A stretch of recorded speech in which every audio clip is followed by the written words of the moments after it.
Am I audible to you?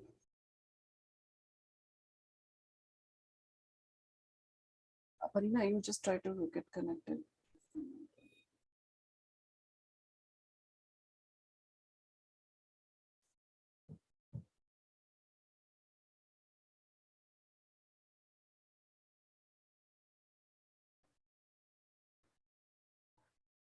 Am I audible to you?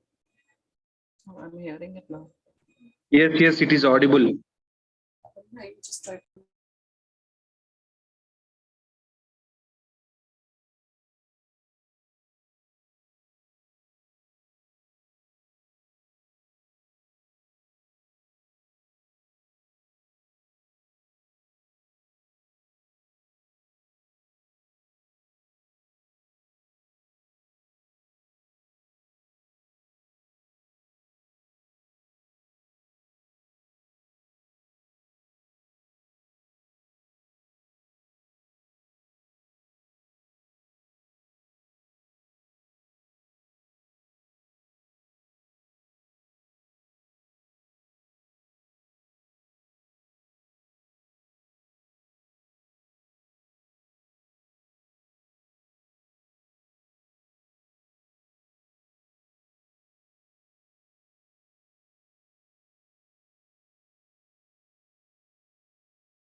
Spurti, am I audible to you? I hope I'm audible to all of you guys. Yes, it is audible. Yes. Yes. So we are going to start this session. I request all of you to please mute yourself because we're going to start. I request all of you to please mute yourself. Mute your mics, please. And also I request all of you to turn off your videos as well so that we can have a clear bandwidth.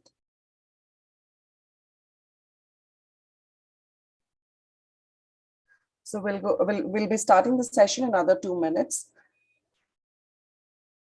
So there are a few instructions before we start the webinar. I request all of you to please mute your mics. Also turn off your videos. And if there are any questions, you can ask the questions at the end of the session. And at the end of the session, there will be a feedback link which will be shared. Once you fill the feedback link, you will be able to get the certificates in 1 week.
Please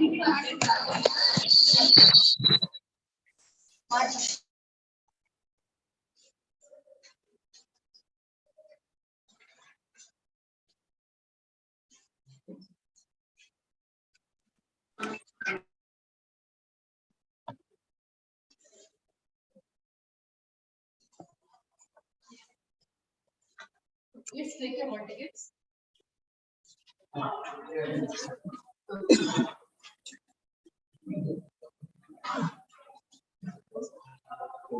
I request all the participants to please mute your mics.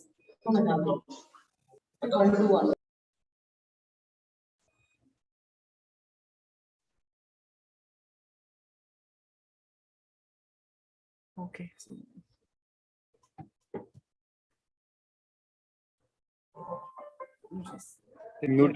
Mute అయిపోతున్నది.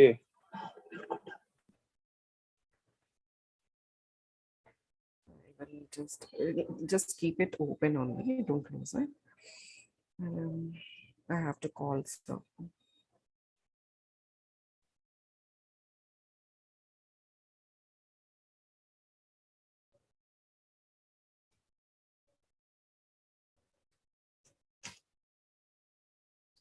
Just tell, don't remove this. Just tell him to join. Say that you're calling from our.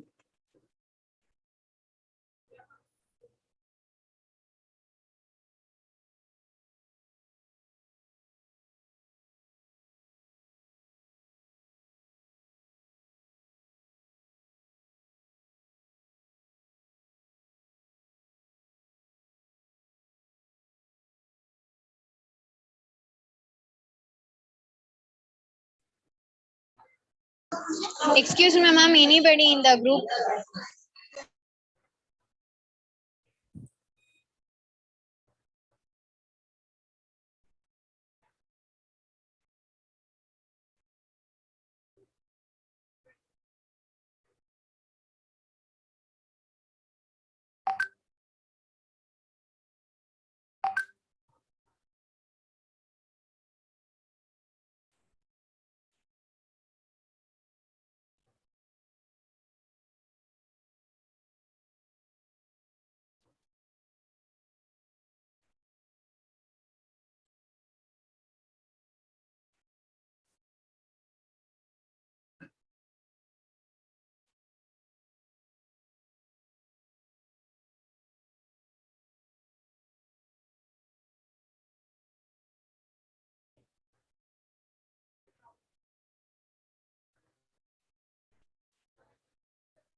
So good morning, sir.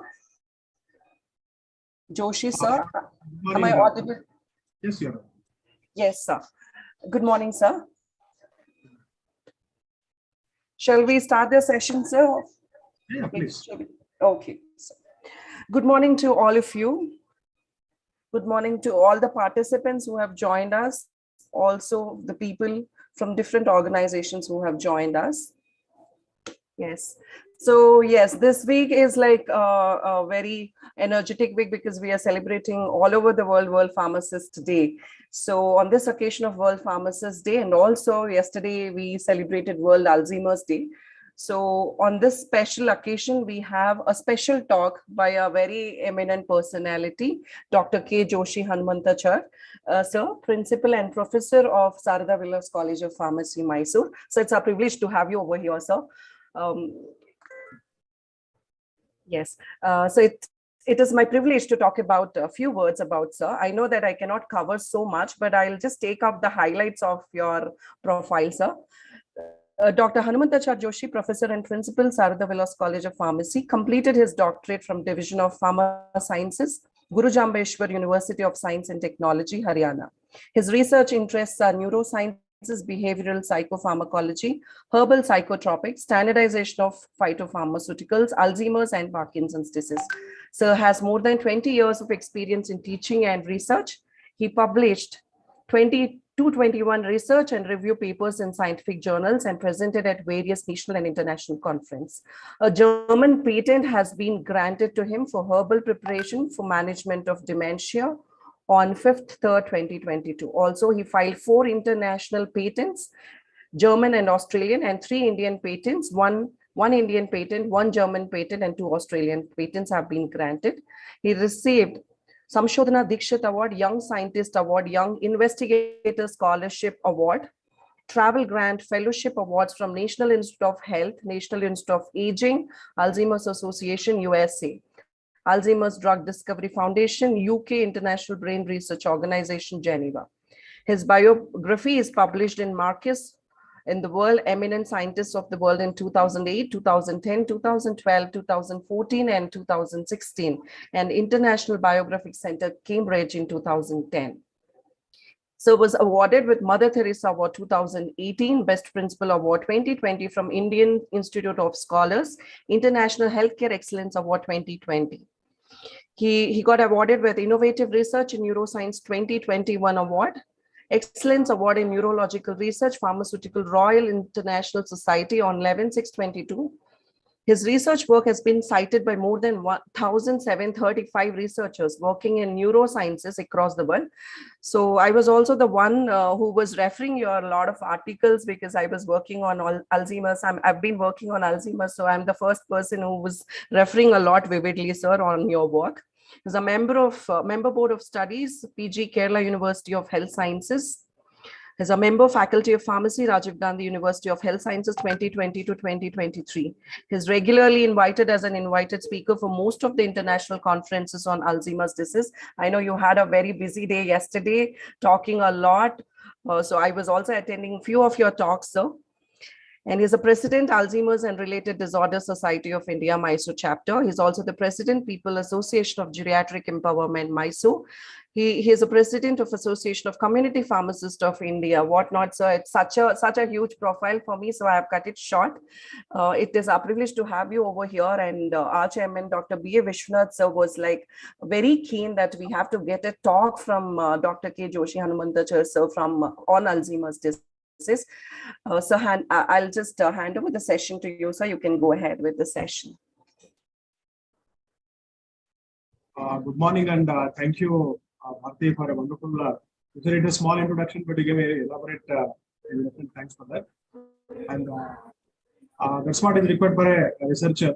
Somebody is using at least some of the work what we have done. Research will be more than enough, and that gives some kind of a satisfaction. Thank you for that. Thank you for the gesture. And Dr. Vishwanath is a good friend of mine, and we always share the identical mindset in issues. Thanks to Dr. Vishwanath and team for the kind invitation and opportunity. Yes, we had World Alzheimer's Day yesterday. It is not only one day, but it's for the entire year. Around the year we have to do that. I'll share my screen here.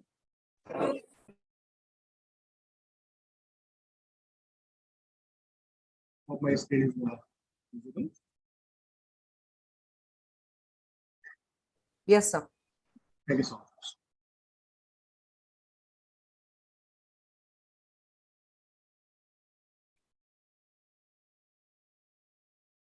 Well, see why we are talking about Alzheimer's every time, because there are few issues. As thanks to Bharti for participating in some of the webinars already. Maybe around there may be a 10% of preparation, but I assure you, most of the things are here in this talk. I understand that many are the students. What is the audience here? Is it PharmD or BPharm students, madam?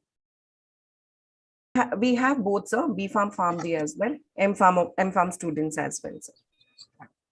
So that's why. See, when there are so many diseases and there are so many challenges, why are we mainly concentrating on Alzheimer's? It's mainly because we don't have food for it.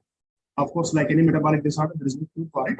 But there are few disorders like diabetes or heart diseases. At least there is some kind of the treatment available, and it can be it can be very much helpful for the lifestyle of the person.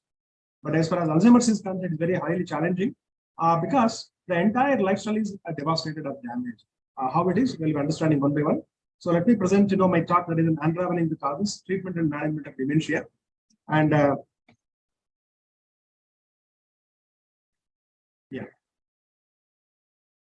so first of all, let us try to understand what you mean by cognitive function. And before that, we are aware of brain. I have just slipped the slide because every time it was repeating. We know very well there are some important regions of the brain like hippocampus, hypothalamus, where memory is concentrated. And not only that, especially the temporal lobe of the brain, the memory has to be very, very intact. That's the area where memory is concentrated. And if there is a damage to the brain due to various issues, it can be, the brain damage because of a fall or an accident, right? Or general neurodegeneration, it leads to complications. So these cognitive disorders are neurodegenerative disorders. Okay. And what will happen in the cognitive disorders? Number one is, the executive function is disturbed, right? Memory is also disturbed. And where the memory is concentrated, I told you, in the temporal lobe as well as the hippocampus in the brain. And the language, right? See, the left hemisphere of our brain, where the language, is stored or language is processed, right? That is also disturbed. And the visuospatial also in the place like occipital and as well as parietal, that is also disturbed. And I keep on giving an example. Maybe in the next slide I'll be telling you about it. See, what will happen in case of Alzheimer's is, the entire memory is completely gone. Okay, gone in the sense it is a neurodegenerative disorders. And what will happen in neurodegeneration? Number one, we are aware because both Form D and B Form students are here. Normally there are three terms, in our health sciences. One is, the generation, regeneration, and as well as degeneration, isn't it? What is generation? Growing new cells. What is regeneration?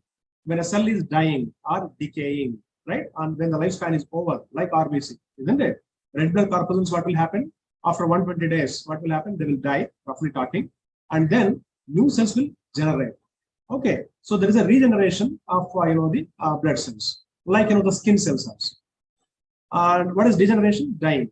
But the one very important point of, the brain cells, nothing but neurons. Once the neurons are dead, or once they are degenerated, there is no regrowing of neurons. Okay, so that's why neurodegenerative disorders, especially Alzheimer's, are highly challenging because it's very difficult to treat these kind of symptoms. Now, what is dementia? Right, we are keeping on talking about dementia. Right, we have been seeing so many movies about it. Right, and we also say that there is no proper remedy for it. Only for the sake of my students here, let us understand two terms here.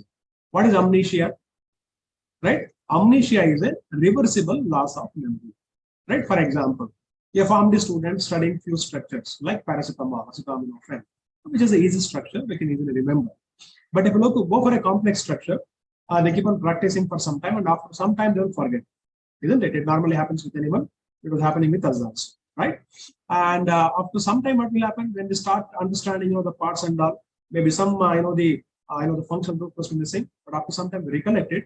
It is called as, the amnesia, right? So amnesia is a reversible loss of memory. Or if you put into the lifestyle of a person, for example, in the morning you are getting up, right?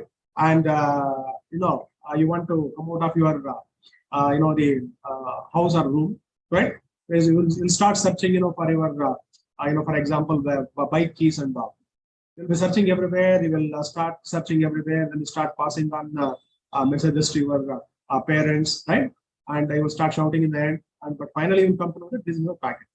Isn't it? It happens, isn't it? So this is called as, the amnesia, which is common in the people.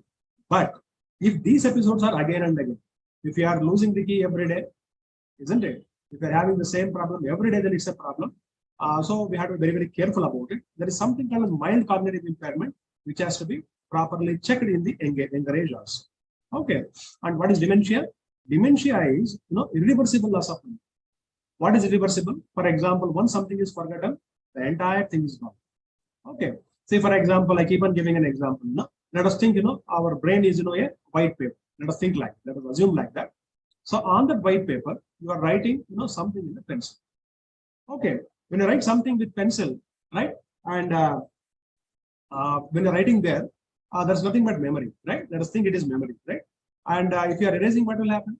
You will take the white paper, you have written within a pencil, you will take an eraser and you will erase everything.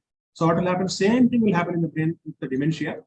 It is as if somebody is erasing, the contents of the brain. The meaning is there is no memory. And let us think what will happen if there is no memory, right? So, for example, I don't remember a structure of cyanocobalamin or maybe some other structure, atropine and all. Nothing happens, right? After, you qualify, after, once you get your certificate and degree, I can always refer, right? And then I can recollect once again. But if you don't remember your name only, isn't it? If you don't remember, or the face of your wife or the face of, your husband, right? And, your house itself, then what will be the condition of the patient? This is what happens in dementia of Alzheimer's, right? See, the entire memory is gone and the person cannot lead a happy life. Okay. And that's why we always call it as we are our memories. I repeat once again, we are our memories. Whatever we are, it is mainly because of the memory. Okay. If you don't have memory, there is no life. Okay. Then there can be a question. The question is whether all memory is gone. No. The beautiful point of the brain is if the almost entire memory is gone, but something will be stored in the brain. For example, the first gift of your parents, right? Or the first clap from your father, or maybe nowadays nobody is waiting, but it normally remembers remembered in the brain. Or procedural, there are some memories will be intact. So this is what happens in case of dementia, and it interferes with social and the occupational function, decline from a previous level, and not explain delirium and major psychiatric disease is called as dementia. And what is mild cognitive impairment? Cognitive decline is abnormal. Okay, if a person is around 65, 70, okay, slowly there is a progression, it is fine, but not at the very young age, right? Why we are talking to the people here, young people, because it starts from 30 years itself. Okay, this is what happens in case of the mild cognitive impairment. So 15% of this mild cognitive impairment leads to the AD if it is not properly treated. Now, if you look at the cognitive decline, why does it happen? There are so many issues, like for example, general medical conditions, neurological conditions. There is a trauma, tumor, right? There are some chemotherapeutic agents, for example, for any kind of cancer. Most of them lead to cognitive decline, but this is a temporary cognitive decline. We call it as temporary amnesia, which is reversible. There is no need to give a medicine also. But sometimes what will happen, it leads to a lot of complication that we have to understand. And normally, hepatic renal damages and thyroid issues, right, leads to cognitive decline. It is even found in the children also, but especially in the elder age, it is a cause of concern. And what are the very serious issues here? One is depression, right? Depression is one of the very, very important symptoms which leads to dementia also. Cognitive decline is also there, and it happens with people who are normally alone, or it is normally found in people with dementia. So dementia patient will be definitely having depression and delirium. There will be so many causes for it, and drug induced, isn't it? So taking ourselves by consuming a lot of alcohol, right? Smoking, all this leads to drug induced amnesia. For example, when we do some research in our laboratory, what we do, we take mice and then we induce amnesia. The meaning is we create amnesia by giving alcohol. Some percentage of alcohol is given to the animal, and after some time, what will happen? Neurodegeneration takes place, and the animal will become amnesic. Okay, so this is a model which is used for reducing amnesia. So alcohol is one of the culprit here, and there are different types of dementia. And some people may ask, what is Alzheimer? Alzheimer is a type of dementia. Okay, and there are different types of dementia like vascular dementia, levoid dementia, right, and frontotemporal dementia. Why we keep on talking and why we stress on Alzheimer? Because 63 to 64% of dementia are of Alzheimer. And why the Alzheimer? It was coined by a doctor called Alois Alzheimer almost 100 years ago. What are these dementia? As I was telling you, right? AD is maximum. That's why we give a lot of stress on that. Others are vascular, mixed LBD, FTD, PDD, and other dementias where the cause is not known, right? And AD is affecting the people major. And it's a very common neurodegenerative disease, and prevalence doubles after every years, 50% more than 85. But now the question is, after 85 it is fine, there is no problem. You can think like that, but it starts with even people 38 also. We have some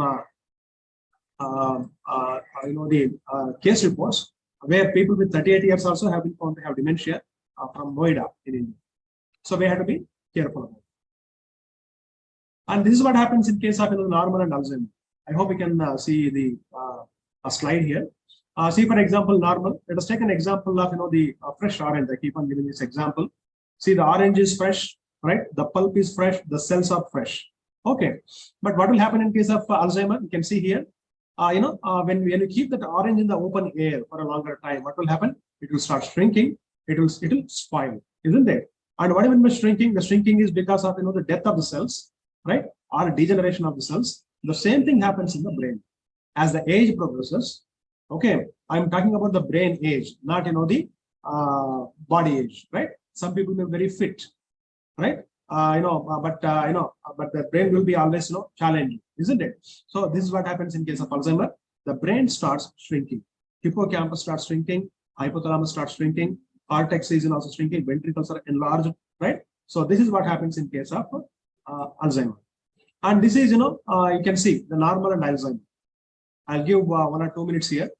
So this is normal, and you can see it is Alzheimer, right? There are no, the matter here. It has already started decaying, right? And this is what happens in case of the Alzheimer. The memory is gone. They are not able to remember very small points, which leads to a lot of complication. And now, what are the symptoms of dementia? Right? Number one is language, right? See, some people feel difficulty to find the right word in between. When we are completing a sentence, we find difficulty, in putting one word in between two words, right? And when we talk about language, don't you worry about it. Absolutely, it is not English, because English is a foreign language. And when I'm talking to you here before you, in my brain, Kannada is being processed, because my Kannada is my mother tongue, and then my brain is thinking in Kannada, but then it is processing into English. It is I am just delivering that, right?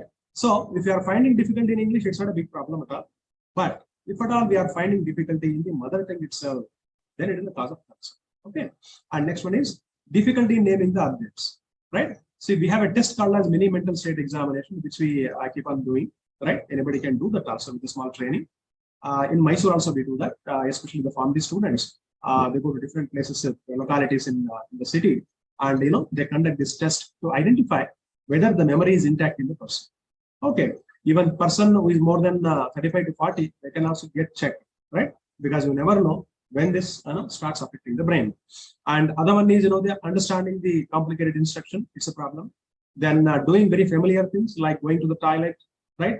And then getting fresh, right, themselves, and coming out without coming out without even properly cleaning. That happens. Okay. Driving and banking is a big issue. It's really, a very, very major issue there. And then cooking, cleaning, and laundry. I told you, bathing and dressing is always, really a cause of cancer. And what are the other things, right, which leads to memory trouble? Number one is the medical illness. Recent medical illness. I told you, some drugs can cause amnesia, right? On the longer run, they can also cause dementia. Maybe in one slide, I'll be trying to tell you about it. And the changes between sleepy and agitation. Then there is a depression also among the people. Then sad mood, decreased initiative, and due to some medical conditions also. There is some vitamin deficiency. It also leads to dementia. So a person has to be careful about it. Okay, that's what happens. And what can be done? Vitamins can be replenished. And sleep apnea is also one of the major issue in case of Alzheimer. And when we talk about medications, we should understand few things. Those drugs which can cause cognitive impairment, and at the same time, drugs which can helpful in the cognition impairment. Number one, let us try to understand whether drugs can cause dementia. There are few drugs. I think you'll be knowing about a small term, drug-induced disease, right?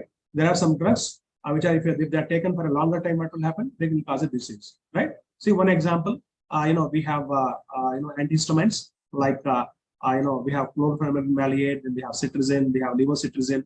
If you are using for a very longer period, what will happen? They lead to memory loss. Okay, and we have to think about the drugs which can treat memory loss. We have acetylcholinesterase inhibitors, right? Since pharmacy students are there, you must be knowing, what do you mean by cholinergic drugs? Okay, so acetylcholine is one of the neurotransmitters in the brain. Apart from there are other various neurotransmitters. Acetylcholine is very critical for maintenance of memory in the brain. Okay, and if the acetylcholine concentration is not optimum, what will happen? The memory is disturbed, right? Memory cannot be there in the brain for a very longer time. Okay, and we have drugs in the market. I'll be telling you in the next slides. But we have to understand one thing. We have got acetylcholinesterase inhibitors like donepezil, rivastigmine, galantamine. But the main problem is because since your pharmacy students very well, these cholinergic drugs, what they will do? They will inhibit the enzyme called as acetylcholine esterase, isn't it? And what will happen if it is inhibited? Acetylcholine will be more in the brain. Okay, and this will lead to cholinergic toxicity, isn't it? Any cholinergic drug, if it is given for a longer period, what will happen? It will cause cholinergic toxicity, and especially the MPharm students, if you have done the experiments in your laboratory, you would have observed that. What will happen? The people cannot control their micturition. They cannot control the urine, and they will pass, the stools in the bed itself, right? Number one, the person is already in trouble. There is no memory, right? And the person is also passing the stools and urine in the bed itself. It's really a cause of concern and highly challenging for the patient caregiver also, right? And then next, the drugs which can treat the symptoms, right? So we have donepezil, that's nothing but the ISCH inhibitor, which can treat the symptom and can prevent vascular dementia. We have to plan it, and it is possible through some other means, but not mainly with the drugs. Okay, and the drugs which can cause cognitive impairment. Being pharmacy people must be aware, and these drugs must be used very sparingly, because nowadays all our Google doctors and Google experts, right? As for a small thing, they will go to Google and they will write cold, right? They don't even think whether it is a viral cold or allergic cold, isn't it? I think pharmacy people knows very well. Cold is called chronic obstructive lung disease, isn't it? So there are two types of cold we know very well. One is allergic cold, for which we can give some kind of antihistamines, maybe monoclonal sodium with levocetirizine. 2 days it is gone. Okay, but what about the viral cold? Viral cold is because of the virus, right? At least for 7 days, it will not be possible to treat it. There is no need to give any antibiotics. We are aware of it. We cannot give antibiotics, but people start using the antihistamines, which should be stopped. Sedatives. Right now we have benzodiazepine agonists like diazepam, lorazepam, clonazepam, which are normally called as sleeping tablets. People use sleeping tablets without the concern. And more than that, in the elderly individual, the person may be diabetic, the person may be hypertensive, isn't it? So because these are very good friends, diabetes and as well as the hypertension, they cannot live without each other, right? One day or the other, they want to come together. But when these drugs are used, what will happen? There will be a problem with sleeping in case of the elderly individuals. And what the physician will do? The main problem in India is, we go to different doctors for different diseases, isn't it? I am not saying that it is wrong, but we don't share with the doctor, and the doctor also doesn't keep the records, in his custody, and he doesn't remember, what drug he has given in the previous time, right? They don't store the files or anything, or even many patients also don't carry the files along with them. They just rushing into the doctor's clinic and they start talking. And sedatives are given, and diazepam also causes dementia. Antidepressants, analgesics, very well. I told you, Google doctors, right? Everyone start using analgesic for a small headache, right? A person has not taken food from morning to evening because of busy schedule and all. There is a headache, they start using, the analgesic. They know very well it is because of hyperglycemia. What can be done? Sugar can be taken, isn't it? Some rest can be taken. Then it will be automatically fine. But without that, simply taking paracetamol, other drugs, it will lead to sort of complication. Anti-epileptics and digoxin, cimetidine, and lithium, right? Digoxin is normally given in the people who have got some issues with the heart, isn't it? Which is very common. So this also leads to cognitive impairment. At the same time, we have a ray of hope, that is treating the disease by using cholinergic, right? And I already mentioned about it. Estrogens, yes, it plays an important role. And there is a therapy called estrogen therapy, hormonal replacement therapy, which is also widely being used. Vitamin E and selegiline. They have been found to be useful, for treating. And what is the symptom? See, I told you, right? There is no remedy for it. There is no cure for it, first of all, for Alzheimer's. Absolutely, there is no cure, only symptomatic treatment. But how is the treatment? We have to treat the family, not the individual, because the individual is already in his own world. Lucky man, right? He has forgotten everything. He is like a small child. Okay. The person, the child of 1 or 2 years, right? See, the child is very simple. It will enjoy, it will laugh, isn't it? It will see a movie, it will complain, it will cry, isn't it? But the problem is in the family, right? See, the family caregivers, they don't understand what is Alzheimer, what's the problems happening. They start fighting with each other. They start fighting with the patient. They don't understand, the mood swings of the patient. That's why we have to treat the family. Means we have to make an awareness among the people about, the Alzheimer's and dementia. That's what we are trying to do. Especially the month of September is called as World Alzheimer's Month. And yesterday, that is September 21, was World Alzheimer's Day. Because there is no drug to cure, isn't it? People are not aware of the disease. And, being people in health sciences, we can definitely tell the people to be aware of dementia, and by treating treating the family. And the other one is non-pharmacological. Non-pharmacological therapies are more, right? Yesterday I spoke to I was in another international platform. I was just spoke about non-pharmacological modalities of treatment of Alzheimer, right? See, every time pharmacological treatment will not help. Okay, non-pharmacological treatment is also available. I'll be telling you in between. Antipsychotics only when it is required. Sometimes what will happen, dementia patient will start shouting in the night. They will start, a scene will be created. But as caregivers, the people should understand this is not the man actually he is doing. It's mainly because of the brain and problems in the brain. Because the neurotransmitters are not, secreted in a proper quantity. This leads to a lot of complication. Benzodiazepines, I told you, and antidepressants also. We can give benzodiazepine, even though it causes dementia in the future, but only for a particular period of time, not regularly, right? Sedation cannot be an answer. And what are the risk factors? Number one is the age. As the age progresses, the risk, starts. The brain starts shrinking, right? The neuron starts dying, right? I told you in the beginning only. Earlier, we used to understand, when we started our research almost 20 years ago, and what we were doing, we were writing that, after 2050, 2025, the number will become 5 million in the country. But now it is already 6.7 million in the country, right? And in future also it will increase because we have completely changed our lifestyle, right? We are dependent on various gadgets. We don't remember. We don't give a lot of, we don't use the brain properly. Reading has stopped, isn't it? So this leads to complication.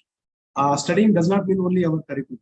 Okay, I'm talking about novels, or it can be some books, right? Which can give some boost in the brain also. And mild cognitive impairment is a risk factor, right? Of course, there is a ApoE, the genetical factor is also there. Familial factor, vascular risk, diabetes, heart disease will be very, very common, right? See, according to the statistics, by 2050, 50% of Indian population will be diabetic, and it is going to be the diabetic capital of the world. We keep on listening, isn't it? So this is what happens in case of the AD. It's a it's a very important risk factor. Other one is low education and physical and social activity, right? See, nowadays, education is directly proportional to loneliness, right? Or education is directly proportional to the lesser social activity. And when I talk to you about social activity, it is not on YouTube or Facebook or WhatsApp and all. Nowadays, everyone has to use WhatsApp and everything, but it is sparing. So this activity has to be offline. I'm repeating it should be offline. We have to meet people, we have to talk to the people, then it will be fine. And females, right? Female because they can survive more, right? So there is a possibility of getting the risk factor. And this is about the mild and moderate Alzheimer's disease. I already mentioned the brain starts shrinking slowly, right? As age progresses, the hippocampus starts shrinking, cortex starts shrinking, and you can see the ventricles are enlarged. And what will happen in severe? If further shrinking takes place, and very, very severe enlarged ventricles. You can compare in both of the figures. Okay. And what are the clinical features, right? And memory loss is there, loss of orientation, and there is a complete cognitive decline, right? And this is what happens, in case of these are the clinical factors. And behavioral and psychology, depression is found in the dementia patients, anxiety is found. That's why we keep on talking roughly sometime. Okay, irritability, right? Normally aged people get irritated very, very quickly, isn't it? What is the reason? The reason is the neurotransmitters. But what about the younger people? So nowadays, the younger people also become they get irritated very, very quickly, very easily. For every small thing, they get angry, isn't it? So young people should not be so quickly get angry, isn't it? So that's the meaning. Hostility, okay, apathy in case of the aged individuals. Delusions, hallucinations are normally found, and sleep-wake changes, right? This they can, if you have seen, if you have any elderly person at home, their sleep is very short. They get up very quickly. Then they cannot go to sleep very quickly also. Sundowning and agitation. Agitation is one of the major issue in case of the patients. It is mainly attributed to the changes in the neurotransmitter levels in the brain. Okay, and this I'll skip. Okay, okay. We'll not go into much aspects of different types of dementia. Okay, yeah.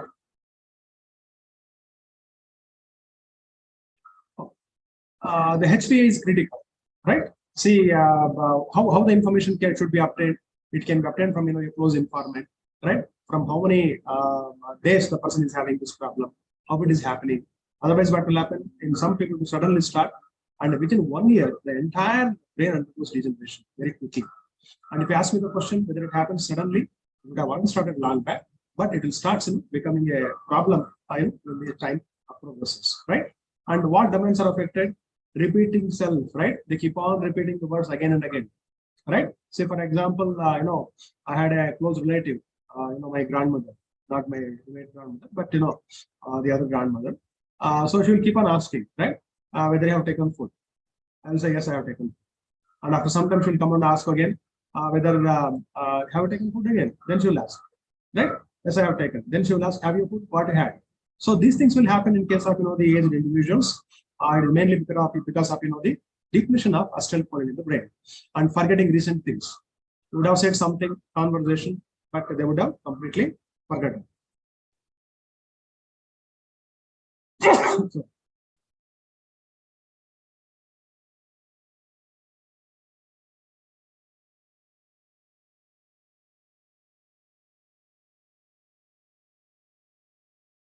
Sorry for that.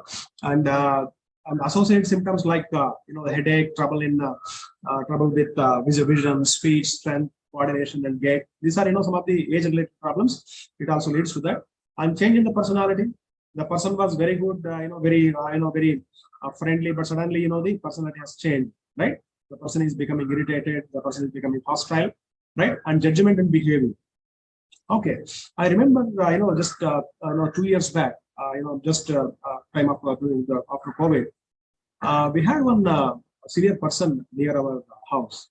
He was very friendly. He used to work together, and after some time he stopped coming with us, and then he will go alone. He will stand in a corner and he will tell everyone, "Hello, how are you?" And if a known person is there, it's fine. But every time, sometimes what will happen?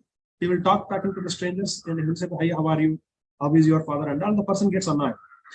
And first of all, it was funny. Then when we checked, then we came to know that this person is having, already developing dementia, and he wants to, mask it, right? And that's why he starts speaking to people as if his memory is intact. So these things can happen in case of the people. So behavior is a cause of concern, and the other things I've already told you, right? The finances is in trouble.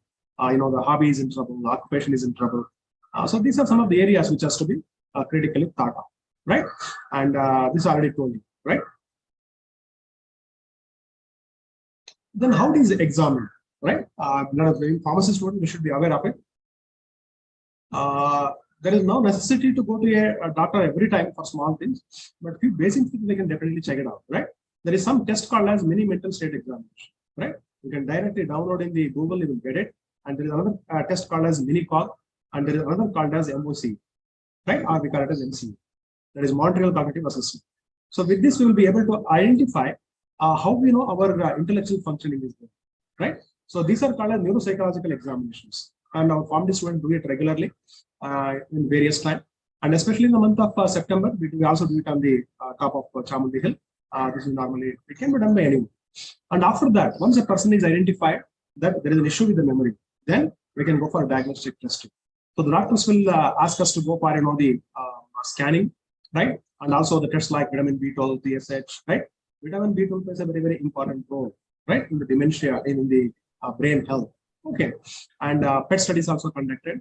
Then what will happen? The doctor will be able to identify whether this person is having dementia.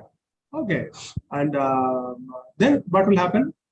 They based on that, they will conduct further tests to identify whether the person is having dementia and how, what steps can be taken. And drug treatment. Do we have any drugs to slow down the disease? No drugs at all. Absolutely no drugs. We cannot slow it down. Then what to do, right? We have to take care of the brain, from the earlier stages only. And we have drugs like cholinesterase inhibitors. I told you, donepezil, ribostigmine, galantamine, but they all of them have the very serious side effects. Okay, but there is no charge. Okay, we have to give it to the person.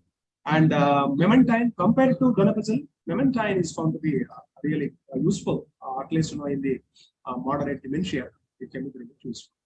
What are the problems with the ACH inhibitors? Number one is nausea, vomiting is very common, and muscle cramps, which is very important, right? See, for example, in aged individuals, especially with diabetes, what will happen? There will be muscle degradation, you know very well, right? You know, the muscle starts paining, and it will be aggravated by using this pro-cholinergic.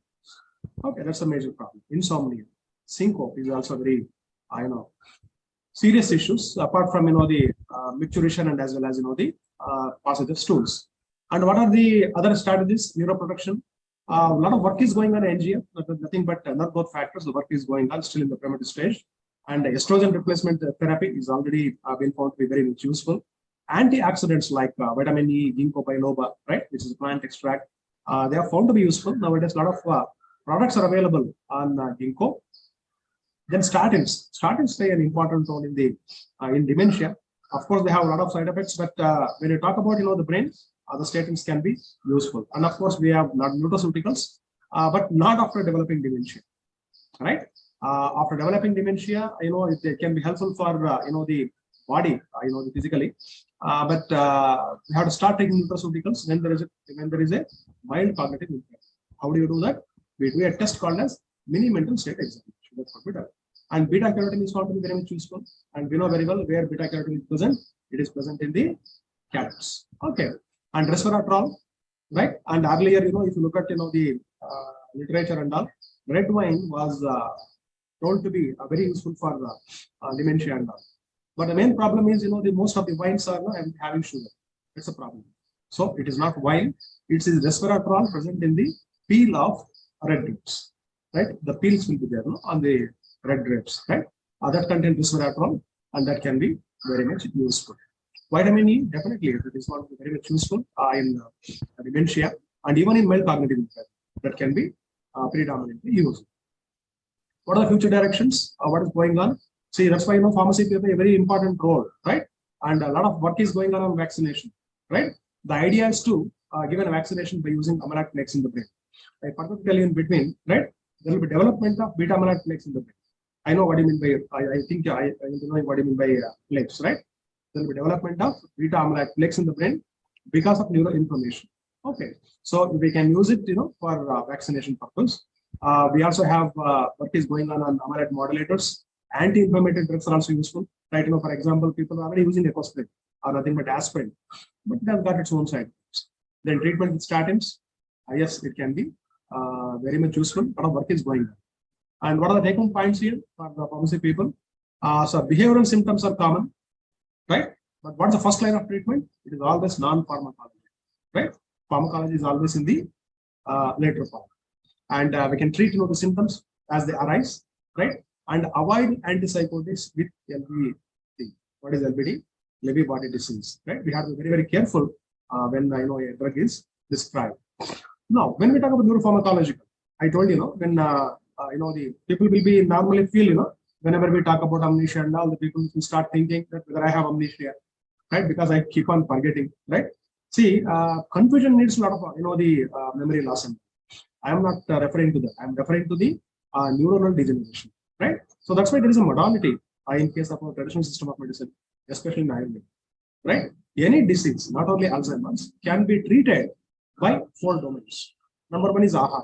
What is ahara? Food, right? We can always change, the diet, the contents of the food. Something can be removed, something can be added, right? See, there are some food, which can increase the concentration of neurotransmitters in the brain.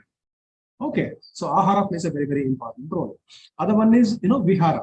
Vihara is nothing but going out, right? Going to a picnic, going to a temple, going to a pilgrimage, right? If you look at the tradition, divide of religion, divide of caste, almost, many people, they go to, pilgrimages.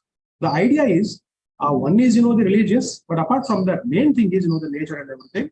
And, our brain gets concentrated and, the dopa levels and 5-HT levels in the brains will be secreted in abundant quantity. And what will happen? It will protect the brain.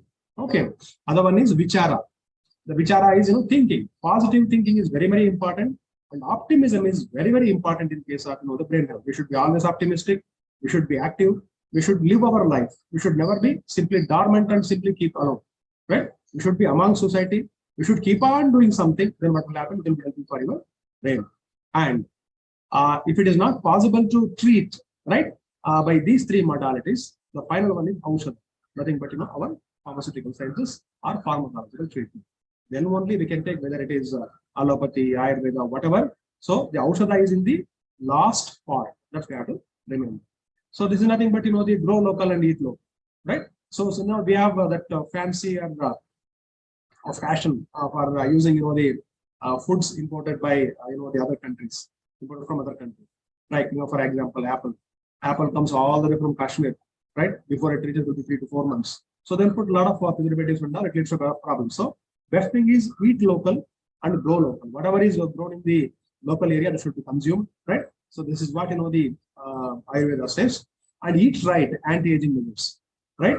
The food should be taken, right, at a proper time, number one. Next one is at proper seasons, right?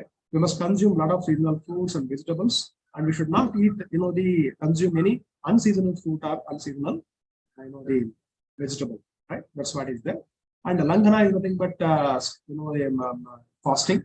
Fasting plays a very, very important role, and fasting will, stimulate our brain, right? So then there'll be a question in your mind. See, we need glucose for our brain, isn't it? But nothing will happen if you're starting for 1 day, once in 15 days. Okay, so that could be very much possible. And very well, because on this fasting only, a Nobel Prize was obtained by a Japanese scientist. So this can be taught. And that can be yoga. I'm telling about non-pharmacological treatments.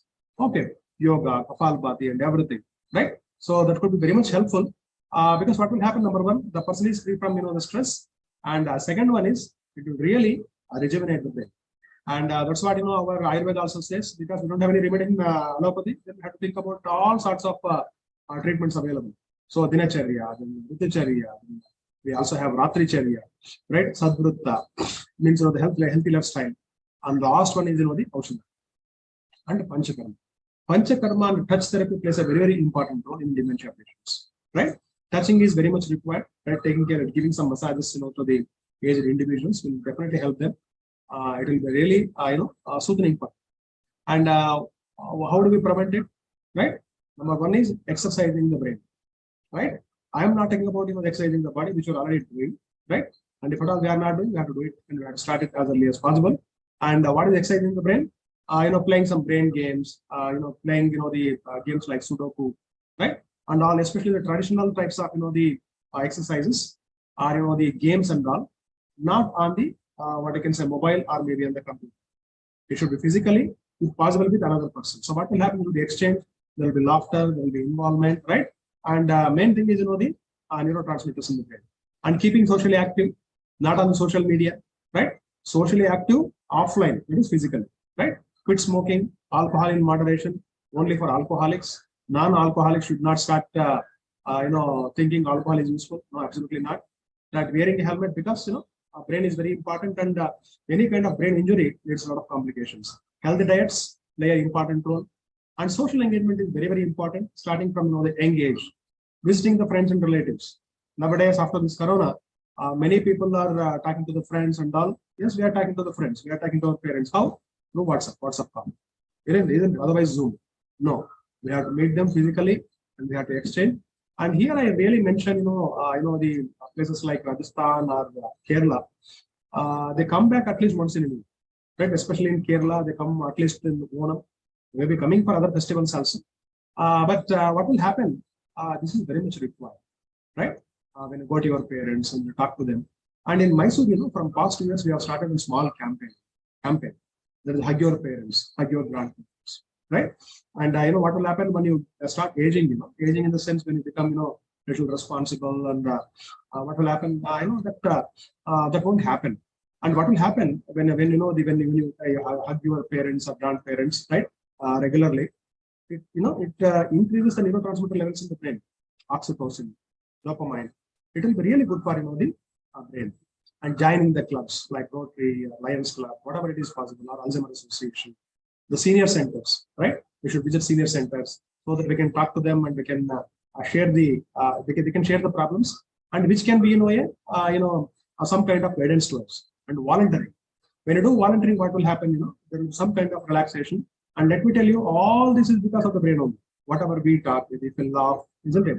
If we smile, if we are getting angry, if they're getting irritated, it is not us, right? These are the neurotransmitters in the brain, right? So these are going to play a very, very important role, which can help, help us to maintain a good mental health. So this is all I wanted to share, and thank you very much for the nice gesture and opportunity. I hope I have not bored anyone, and if at all there are some few questions, I can take it up. Thank you so much.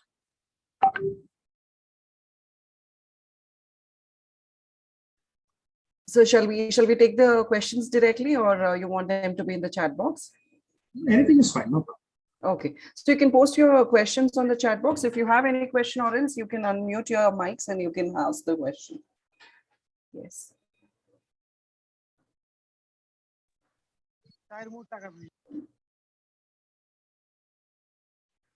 You can ask any question, even though it is very simple also, no problem.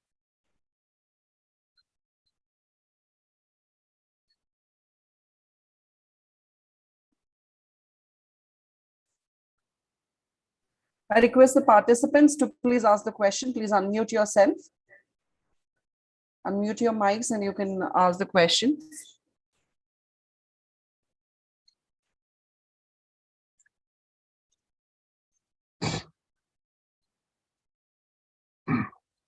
Sir, good morning, sir.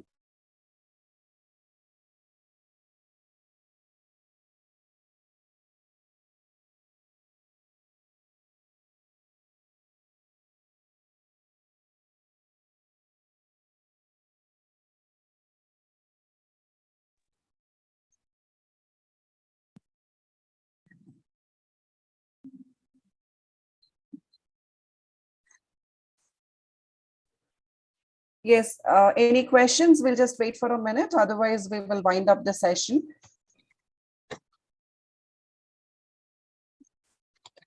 Or you can put your questions on the chat box as well.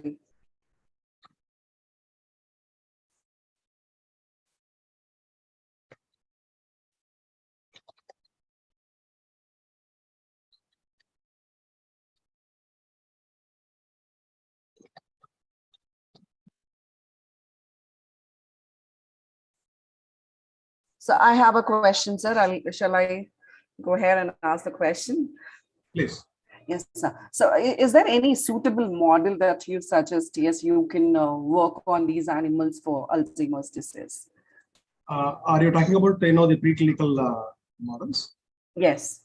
Yeah, there are many. For example, we have, there are something called as exoceptive models and interoceptive models. Pharmacology people knowing about it. Especially for exoceptive models for short-term memory, we have elevated trust which is a very small, very easy model to be used. And then for long-term memory, we have passive evidence apparatus, and we also have, the Morris water levels, right? So these can be easily employed. There are so many models actually. So for a small work for a PG students, these two models can be very much useful. The animal models, so which one you suggest? Because a lot of times, to study Alzheimer's disease, it is very, difficult to go ahead with the rat model or something because it doesn't, a lot of people say it doesn't resemble the human brain and all. So in case of animal models, which one you suggest? No, see, actually, we don't have an exact model for Alzheimer's. Okay, it can be done only with the human. And, especially in the pharmaceutical sector, directly we cannot do it with, the human, if at all we are using any drugs over. Okay, so these are, the amnesic syndrome. And there are some, theoretical models also available, but they are very costly, like Lurcher mice, right? So in that mice, the genes are modified in such a way that they have got, dementia. That is a little, they are little costlier models, but it can be adopted. And then otherwise, what we can do, I told about exoceptive. The interoceptive models are, they're not very costly. Actual animal studies are concerned. And you said that, they don't, resemble the brain. No, they resemble. Because if you look at, the etiology, there is neurodegeneration in the brain in case of human also, and as well as, the animals also. So as far as interoceptive models are concerned, we can give diazepam. We can inject diazepam to the animal for inducing amnesia. And we can also induce amnesia by giving beta-amyloid plaques, right? Beta-amyloid plaques can be directly injected into the brain of the animals. Only the thing is you need to have, some kind of expertise in that, and we can have a training on it. So we have to give, we can induce it by giving intracerebroventricular injection. That is possible. So there are various models available. Ethanol-induced amnesia is also there. So in pharmacy, first of all, you have to start with the animal models only, and that could be possible. Rats, yes, rats are not useful much, but mice can be used. And if at all you are looking at we have a few drugs which are already in the clinical trial stage. We are working with the Mysore Medical College and other hospitals, Vivek Hospital here. But the problem is we don't get the patients regularly because most of them are stick to the house. They don't come out. But wherever it is possible in the hospitals, they are trying to do it. But I think for a college setup, it is not possible clinical trial unless you have got a good drug and you have a good team, then it is possible. Preclinical, yes, it is definitely possible, and there have been a lot of reports on that. Amnesic syndrome can be definitely checked into. It can be a very good model for checking the neuroprotective strategy of the disease. It's possible. So there's a question from a participant. He's asking, dementia is a disease or a condition? It's a very tricky thing you said. So in your question, there is an answer. See, it is a neurodegenerative disorder, right? And being a pharmacy person, we know very well what meaning of a disease and disorder. But the beauty of Alzheimer's is it is called a disease, right? They don't call it an Alzheimer's disorder. Your question is very properly posed. But Alzheimer, even though it is a disorder, it's called a disease. There is a small, change here. Because we know very well, disease is something which can be completely cured, isn't it? Most of the diseases. And whereas disorders are concerned, because it is already in disorder, like heart disorders, hepatic disorders, we can treat it, but we cannot cure it. But here, Alzheimer's disease, even I do not know why it is called as a disease, but everywhere it is given, it's called as a disease. So, condition, yeah, definitely it's a neurodegenerative condition. I told you in the beginning itself. The brain starts, the neuron starts dying, right? Deliberately I removed few slides here because it was repeating again and again, right? Some people have joined in today's webinar, something should not be repeated. See what happens in the brain or the neuron. For example, if you look at the structure of a neuron, we have got dendrite, synapses, isn't it? And because of the age or because of the external stimuli, what will happen? The neurons will start dying. They will undergo degeneration.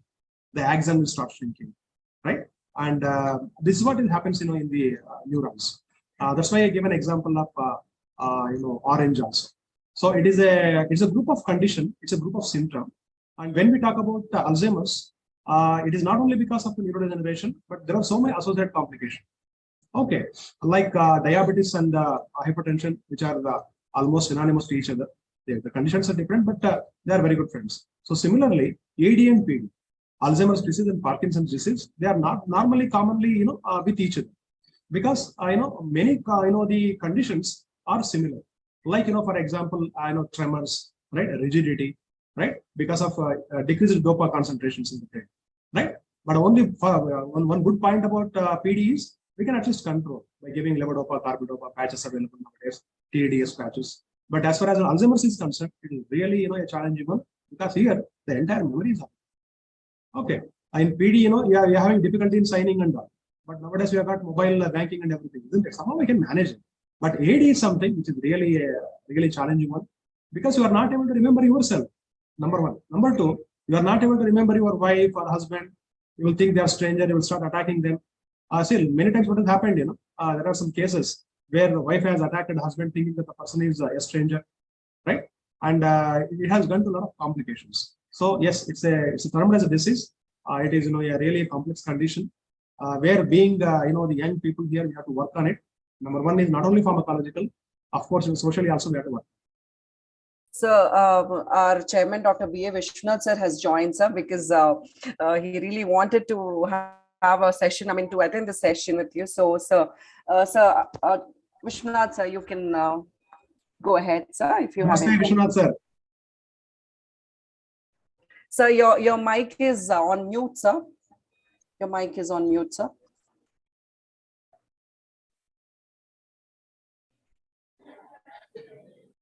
Namaste, Dr. Joshi sir.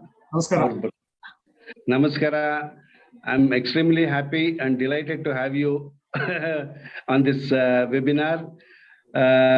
When Bharti was asking, sir, for Alzheimer's, we have to invite someone for a lecture in our college, and I was telling her, I know the best person in the country that is Dr. Joshi, and you contact him if he is free, or else he'll suggest someone.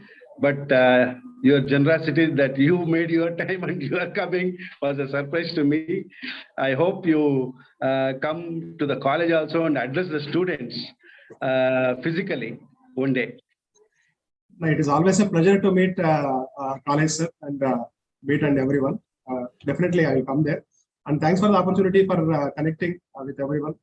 And thanks to you for one thing is that, and it's it's a pleasure. Just to go back to our earlier memories in 90s when we were doing graduation and PG, those days Alzheimer's was something which was unheard of and which was very new. As a student, we used to hear one or two cases, examples from US and developed countries.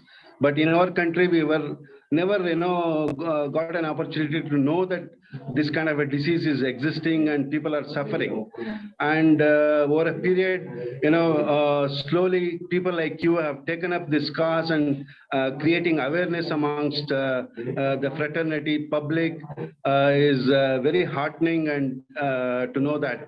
And I wish that Dr. Joshi, whatever work you are doing, sir, it's very heartening and very helpful to the society. In WhatsApp, I see so many activities which you are doing it in Mysore, and I hope some people in Bangalore also follow, and you motivate them to do in Bangalore also the awareness. You come out to Bangalore and do awarenesses in Bangalore also. I wish. I hope you agree with that. Yeah, definitely, Vishwanath sir. As you rightly mentioned, when we started our careers, because we were just following up with the hepatic disorders, then other disorders, and which are very regular. But there is something which has to be identified because we have to think about the future things also. For example, at the time the people were thinking about the nobody was thinking about the issues and that. But in Japan as well as USA, there were so many cases and people were really stressed about it. For example, Ronald Reagan, he kept a big amount for research activity. There are so many people struggling from that, but there is a social phobia because of it, people are not coming out. And this is one wonderful area of research, and especially when Vishwanath sir has already mentioned, I call upon my students, please look at an area where we have got some hope and possibility. Scope is there. Let us not just move into only simple direction. All will go to same formulations and for a small basic activity. Something we can venture some new thing, and where it will be definitely helpful. And there is really a lot of grants available. A lot of the what you can say. Not many people are working in this, and this is a very good opportunity for everyone. We can definitely do. And second one is as Vishwanath said, sir. Actually, in Bangalore we already have a chapter which is a old one, RC Bangalore. And Dr. Radhamurthy is the head there. There is a trust called Nightingale Medical Trust. This is the only center in the entire state where dementia patients are taken care. There are the daycare centers and as well as the residential care center. There is one in Polar also. So we have around 22 chapters across the country. Please take care of Mysore. So we can definitely we can talk to them, and it will be always a privilege to visit. And let us do something. And let me congratulate first of all, your institution for taking up this class. People do not, think about. People are not aware of what right? Now you have put in 15 to 20 years of your active experience in this field, and our Bharti has just joined PhD in this. Your Alzheimer's topic she has taken up. As an youngster, she is very dynamic, and I hope she takes the lead in Bangalore with your, support. And I wish that you support her for whatever activities, and you come over to lead the show along with her. That's what I wish, sir. In Yelahanka, in and around Bangalore North, we'll make it, as much as possible. We'll create awarenesses in Bangalore North, sir, where we are very active. So media-wise, the public rally-wise, everything we'll do, and you should be in the forefront. That is what I request you on this day. Sure, sir, definitely. And I am always your fan, especially, and really, with a lot of energy. So we can definitely do that. And at the same time, for my, younger people here, there is a lot of scope in brain research. It is not only Alzheimer. Yes, And yes. always feel it is very difficult to do that. Yes, sir. And, Yes, sir. That's true. For pharmacy students, I'm a cognitive man, right? I did my MPharm in pharmacognosy, but in my entire work in Alzheimer's from past 20 years, I've been working on that. And it really gives you dividends. You will be, will be opportunity to meet people, interact with, the wonderful The voice scientists. is good. It is possible. So please take this up, and both for social cause and as well as research also. And definitely, yes, sir, I'll visit, and we can definitely have a good interaction. Thank you so much, sir. I'm a little got held up today because of some nursing inspection. So I'm with them from Delhi. They have come. That's why I could not join in time. At least fag end, I thought, let me say hello to you. Once again, thanks for coming over, and need your continuous support. And we would like to take up this cause from our college in the Bangalore North side. And we'll fully support you, and we'll see that north part of Bangalore people are aware about this cause, and let us do something good for the society. Thank you very much. Thank you. Thank you. Thank you, sir. Thank you for joining us, sir. Even with your busy schedule, you have taken time to come in and join, and such a glorious words you have put. Definitely, me and sir, we will definitely look forward to, like, as you said, we will promise you that it is going to happen, sir, because we have been planning from past 3-4 years, but somehow it has got postponed, but definitely this time it is going to be implemented. Thank you, sir. Thank you very much. Welcome. Thank you. Yes, sir. We have another 2 more questions, sir, or so there is some question that I would. There is I think there is from Dr. Deepa. Yes, sir. So how are you, Dr. Deepa? So ma'am is asking, like, whether any clinical survey has been done. If done. Yeah, Very good morning. You can shoot the question directly. Yes, sir. So it was very nice session, sir. We have enjoyed your talk.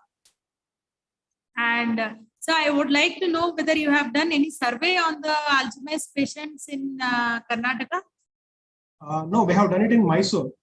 We have an organization called as AISH, All India Institute of Speech and Hearing, and along with Mysore Medical College. We have done a prevalence and incidence of Alzheimer's disease in the city, Mysore, entire district of Mysore. And Bangalore we tried, but there was not much cooperation. And but then I came to know that many elderly people have already left Bangalore.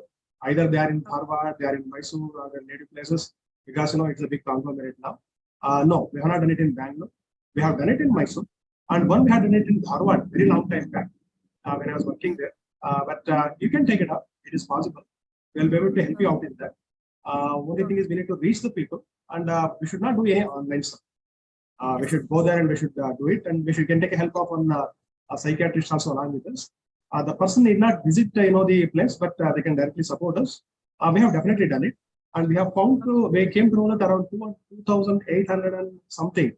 The patients are in Mysore itself. People always felt the number is very less in Mysore, but the number is increasing. And let me tell you, this is a old day, which we had done it in 2018. After the 2019 we tried, but we could not continue. And then the COVID came. This year we are again starting. We had very less funds for that, but we are doing it. And the pharmacy students are doing a very important work here, and it's an exposure for them. So we are doing it. Yes, sir. And how you will treat, sir, if suppose the person is having Alzheimer's, along with that, any of the psychosis disease, for example, it may be a schizophrenia or a depression. So how you are going to treat both together, sir? Whether any patient you have recognized like that, sir? No, see, actually, I am a pharmacist. We don't treat directly them, but what we do actually, I'll tell you, before that, psychosis, schizophrenia, and all, I had given one slide in the beginning, and all of them are they're associated complications. If not exactly schizophrenia, even psychosis, right? These are always along with dementia, which are normally formed. And we have few drugs for schizophrenia, but of course there is no complete cure for it. They're associated. So Alzheimer's, we should not think it's only one disease. It is a group of diseases. So we have to plan in such a way, and we have to plan it. And unfortunately, we have only few drugs in the market. I told you in the beginning itself, donepezil, ribostigmine, kelamine. These are already when it is found that the person is already demented. Otherwise, neuroprotective strategies we have, and for mild cognitive impairment, we can do other medicines also. That is one answer I wanted to give you. And what was the second question? Second was, how do we treat? Isn't it? Yeah, how do we? See, for example, treatment, no, there are only these drugs. But how do we treat? We can do, as pharmacy people, what you can do, I will tell you. See, patient is in his own world. The person is already having dementia. The doctors will take care. The only thing is we can give them some kind of tips, but they won't understand. But here we have to, take care of the patient caregivers. If you are able to train the patient caregiver, if you are able to, help the patient caregiver understand the problem and how the food should be given, how the medicine should be given, and what are the problems they can expect, what will happen? It will directly impact on the patient. Right? Simple example I will tell you. Just 2 days before also I had mentioned that. See, we had a very good friend. I have a very good friend here. She is a psychiatrist, a very senior doctor. But you never know what will happen to someone. You can talk to the people outside, but inside the family, it is always a challenging. Her father became demented just last year. He passed away. He was a very learned man, right? He was a very good officer, and he was very fond of his financial discipline and all. What he will do, he will take a check, he will write, he will put his signature, and then he will present it in the bank. And he's already dementia patient. He don't remember his signature at all. And number two, when he writes a check, he will not even write, for in favor of whom. Then he will start fighting with the bank, and the bank people will also reciprocate it. And it was happening regularly. And if the daughters takes the checkbooks, then he will start shouting, and he thinks that somebody is carrying away their property and everything. It was a big problem for 2 to 3 years. Then we sat here. We have an association called as RC. You must be knowing. And another one, we also have another organization. It comes PAGE. The PAGE is nothing but People's Association for Geriatric Empowerment. It is for all aged people. So we sat together and then we had a discussion. What is to be done?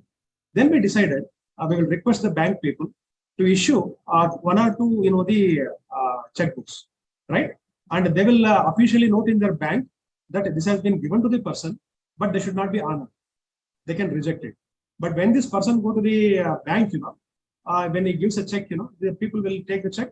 They will say, "Thank you, sir. We have received your check. We are not having cash today. It will be sent to your home." Then this person is very happy. He will go home nicely, and he is very common too. So this is what small effort we could do. So this can be possible done by many people, especially pharmacy people. We can definitely do that could be possible. So non-pharmacological, we can definitely we can play an important role. And main thing is awareness and advocacy. We have to make people aware of all these problems, and of course, pharmacological, whatever they do, we can tell. So this is the different models of treatment. So any enzymatic therapy is available, sir? It's the last question. It's still in the the planning stage, and I think you have already done a good homework. A lot of works are going on. But enzymatic, we should understand that we are working with the brain. Okay.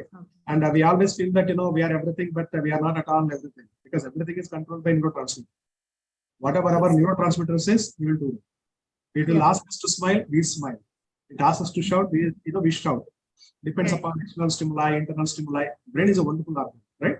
So enzymatic studies are happening, but somehow, personally talking, from my whatever little knowledge I have, it's a long way. It's a very, very long way. Instead of going for such kind of thing, we can go for vaccination, number one. And number two, neuroprotective strategies.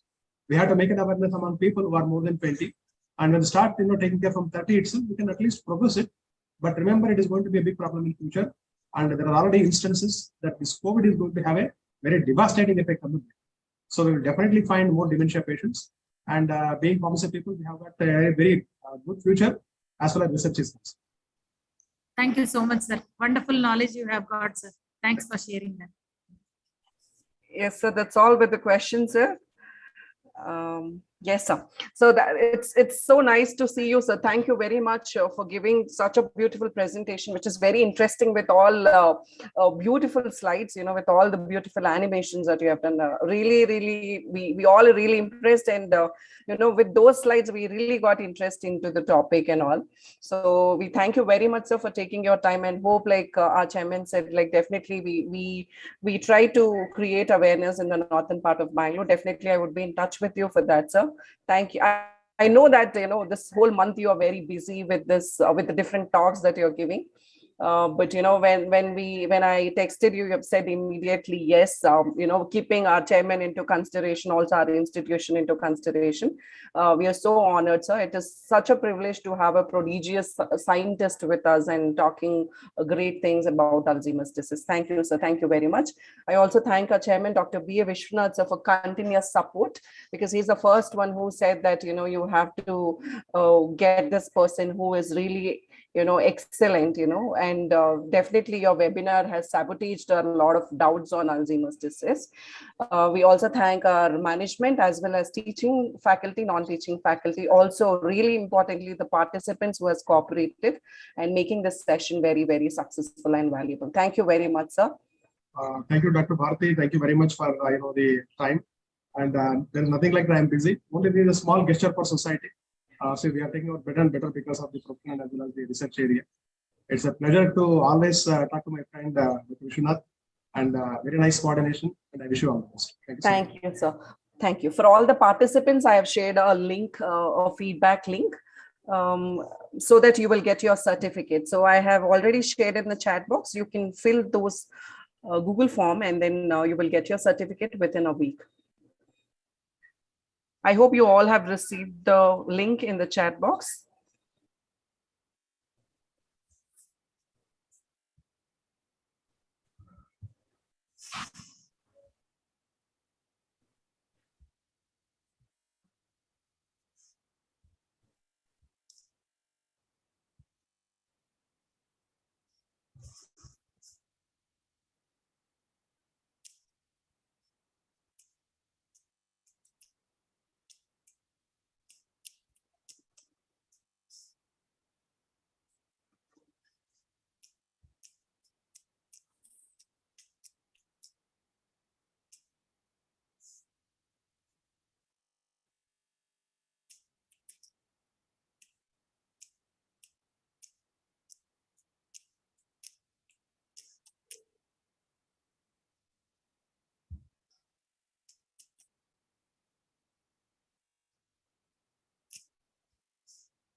Okay, I'll wait for other 2 more minutes so that you can fill your Google form, the feedback form, so that you will receive your certificates in a week. I hope all of you have received the feedback link in the chat box. You can check it.